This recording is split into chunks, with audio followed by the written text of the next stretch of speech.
সেই রাতে শিয়ালদা থেকে টিউশন পড়ে বাড়ি ফিরছিলাম। কিছু কারণে দেরি হয়েছিল বটে। ভাগ্য ভালো ছিল যে লাস্ট ট্রেনটা ঠিক সময় পেয়ে গেছিলাম। সেই দিন রাতে শুধু ভাবছিলাম যে কখন বাড়ি গিয়ে খেয়ে দিয়ে একটান ঘুম দেব। বাড়ির সবথেকে কাছের স্টেশন হচ্ছে মাদারহাট স্টেশন। তাও প্রায় যেতে বাসে 1 থেকে 1.5 ঘন্টা তো লেগেই যায়। সেই দিন দুপুরবেলায় খেয়েছিলাম, তারপরে সারা দিনটা কিছুই খাওয়া হয়নি। ভাবছিলাম বাস স্ট্যান্ডে গিয়ে খাবো। তারপর ভাবলাম কে বা এত রাতে দোকান খুলে রেখেছে এখন। প্রায় 1টা বাজতে চললো। আশেপাশে চেয়ে দেখলাম সব দোকানই প্রায় বন্ধ। রাস্তা পুরো ফাঁকা, শুনশান রাস্তা হয়ে আছে।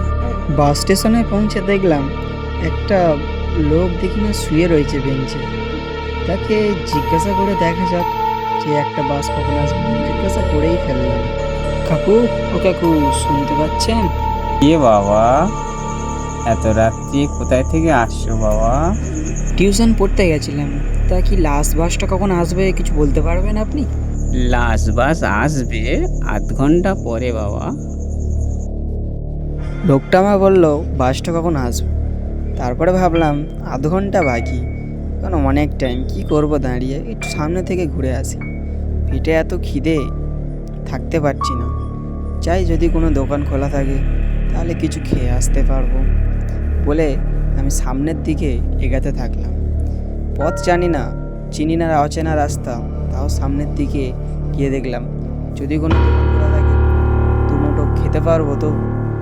সেই রাত ছিল, ঘন রাত। আমি সামনের দিকে এগোতে থাকি, কোনো আলোর ব্যবস্থাও নেই এখানে। আর আমি ফোনটাও বাড়ি ফেলে এসেছি। ভয়ে আমি সামনের দিকে এগোতে থাকি। ভয় তো লাগবেই, কারণ এত ঘন রাত। সামনের দিকে এগিয়ে গিয়ে দেখলাম একটি কুঁড়ে দোকানে সামনে একটি বুড়ো লোক কি ভাজছে। আমি সামনের দিকে এগিয়ে গিয়ে দেখলাম ব্যাপারটা কি, এত রাতে কোনো দোকান খোলা নেই, এখন এখানে হঠাৎ কে বা শুনশান জায়গায় চপ ভাজতে যাবে। এই বলে আমি সামনে গিয়ে দাদুকে জিজ্ঞাসা করলাম, দাদু চপ ভাজছো নাকি? আমাকে দুটো বিক্রি করবে, আমি খাবো। কে কি দাদু শুনতে পাচ্ছ না দাদু?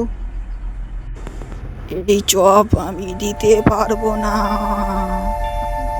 আমি তখন মনে মনে বললাম, এ কি লোক রে বাবা, বুড়ো হয়েছে বলে মাথা গেছে। যদি বা বিক্রি হতো তা এত রাতে কে বা কিনবে আমি ছাড়া। ওই বলে আমি সামনের দিকে চলে গেলাম। বুড়োর মনে হয় শেষ বয়সে মাথা গেছে। আমাকে হয়তো এত রাতে ভূত পেতনি ভেবেছিল হয়তো, বলা যায় না। বুড়ো হয়ে গেছে, মাথাটা যেতেই পারে। আমি এই ভেবে সামনের দিকে চলে গেলাম। বাস স্টেশনে পৌঁছে দেখলাম একটা ছেলে দাঁড়িয়ে আছে, কাকে ফোন করছে। কাছে গিয়ে দেখলাম এটা তো আমার বন্ধু, আমার সেই স্কুলের বন্ধু। ভাবছিলাম এত রাতে ও এখানে কী করছে, তাই আস্তে আস্তে ওর কাছে আমি এগিয়ে যেতে থাকলাম। যদি ও আমার বাঁচাতে পারে আমাকে এই বিপদের হাত থেকে, আমাকে বাড়ি যেতে সাহায্য করতে পারে। ওর কাছে গিয়ে ওকে ডাক দিলাম, আরে সমর তুই এখানে কি করছিস? আরে রাকিব যে ভাই, তুই এখানে কি করছিস এত রাতে? আর বলিনি, শিয়ালদায় পড়তে গেছিলাম, ওখান থেকে ফিরতে দেরি হয়ে গেছিলো। ভাই আশেপাশে যাই না, আশেপাশের জায়গাটা খুব খারাপ। না না, আশেপাশে যাইনি, সামান্য ওই পারে ঘুরতে গেছিলাম, কোনো দোকান আছে কি না দেখার তারে, বুঝতে পারলি, কোনো যদি খাওয়ার দোকান থাকে দেখতে গেছিলাম। আশেপাশের জায়গাটা সেরকম খারাপ জায়গা। একটা আমি শুনেছি একটা দোকানে একটা বুড়ো থাকে, সে 2বার চপ চাইলে নাকি তাকে গলা টিপে মেরে দেয়। শুনেছি এটা ভুতুরে কাণ্ড। ভাই যাই নাস ভাই, আশেপাশের দিকে যাই নাস, খুব খারাপ জায়গা আছে এখানে। আমি এও শুনেছি সে তোর পিছু করতে পারে, তাই ভাই বলতি। হ্যাঁ ভাই, আমি দোকানটা দেখেছি। ওই দোকানে আমি একবার চপ চেয়েছিলাম, তারপরে আমি চলে এসেছিলাম। দেখে আসি। এই বলে আমি আমার বন্ধু দুজন মিলে সামনের দিকে এগোতে থাকলাম। সেই দোকানের দিকে যেতে লাগলাম। দেখা যাক, আমরা দুজনেই তো ভূতকে বিশ্বাস করি না, তাই দেখে আসি। দুজন মিলে যেই জায়গাটা আমি দোকানটা দেখেছিলাম সেই জায়গাটা যেতে লাগলাম। দুজনেই আমরা কেউ বিশ্বাস করি না, দেখাই যাক এটা কি সত্যি ভূত ছিল না অন্য কিছু ছিল। সেই ভেবেই আমরা দুজনেই সামনের দিকে এগিয়ে যেতে গেলাম। আমার বন্ধু ওইসব ভূতে বিশ্বাস করে না, কিন্তু আমি একটু হলেও বিশ্বাস করি। আমি বন্ধুকে নিয়ে যে জায়গাটা দোকান ছিল সেখানে এলাম। এখানে এসে আমার অবাক কাণ্ড, যেই জায়গাটা দোকান ছিল সেই দোকানটা আর নেই, তার সাথে সাথে কোনো অস্তিত্ব নেই দোকানটা।